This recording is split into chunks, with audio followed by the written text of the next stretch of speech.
હવે ઉદ્ધવની સાથે ભગવાન વાતો કરે છે. એમાં મૈત્રેય આવ્યા. એટલે મૈત્રેય ઋષિને ભગવાને કહ્યું કે મહાત્મા, તમને તમારા માર્ગમાં, તમારી યાત્રામાં ક્યાંય મારો ભક્ત વિદુર મળે તો તમે એને આટલું જ્ઞાન આપજો. આ ભલામણ ભગવાન કૃષ્ણએ મૈત્રેય ઋષિને કરી. ભગવાનના મુખમાંથી 2 ગીતા નીકળી છે. કૃષ્ણ ભગવાનના મુખમાંથી એક ગીતાનું નામ છે બહુ પ્રસિદ્ધ, બધાને મહાભારત યુદ્ધના પહેલા દિવસે ભગવદ્ ગીતા, અર્જુન ગીતા. પણ એક અંતિમ સમયે ઉદ્ધવને જે જ્ઞાન આપ્યું એનું નામ છે ઉદ્ધવ ગીતા.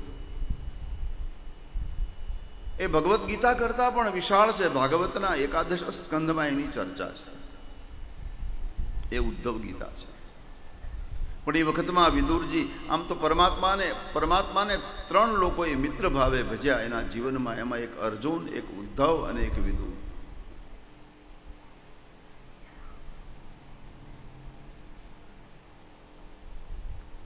એ વખતમાં વિદુરજી ની સાથે એવો કોઈ સંયોગ ન થયો કે પરમાત્મા એને જ્ઞાન આપી શકે. નહીં તો અત્યારે ભારતમાં 3જી ગીતા પણ હોત, વિદુર ગીતા.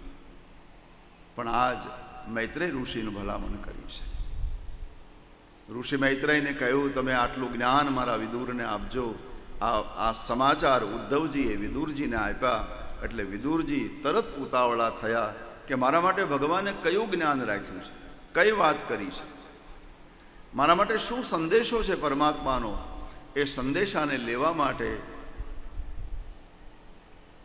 ઉદ્ધવજીએ કહ્યું, મહારાજ તમે ગંગાના કિનારે જાઓ. મહર્ષિ મૈત્રેયનો આશ્રમ ગંગાજીના કિનારે છે. ગંગાના કિનારે આવ્યા છે. ઋષિ મૈત્રેયને મળ્યા છે. મૈત્રેય ઋષિને પ્રણામ કર્યા વિદુરજીએ. એટલે મૈત્રેય ઋષિએ કહ્યું, મહારાજ આપ મને પ્રણામ નહીં કરતા, આપ મને પગે નહીં લાગતા. વિદુરજીએ કહ્યું, મહારાજ તમે આટલા મોટા સંત અને હું દાસીનો દીકરો,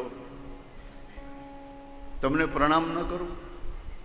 બોલે, ના, તમે તમારી જાતને દાસીના દીકરા માનો છો, પણ એ તમારી ભૂલ છે મહાત્મા. તમે પૂર્વે યમરાજ હતા. તમને માંડવ્ય નામના સંતનો શાપ લાગ્યો અને એના કારણે તમે અત્યારે આ યોનિમાં આવ્યા છો. માંડવ્ય શાપાદ ભગવાન પ્રજા સંયમનો યમ ભાતૃક્ષેત્રે ભુજિષ્યાયા જાત સત્યવતી સુતા. હે ભગવાન વેદવ્યાસના પુત્ર,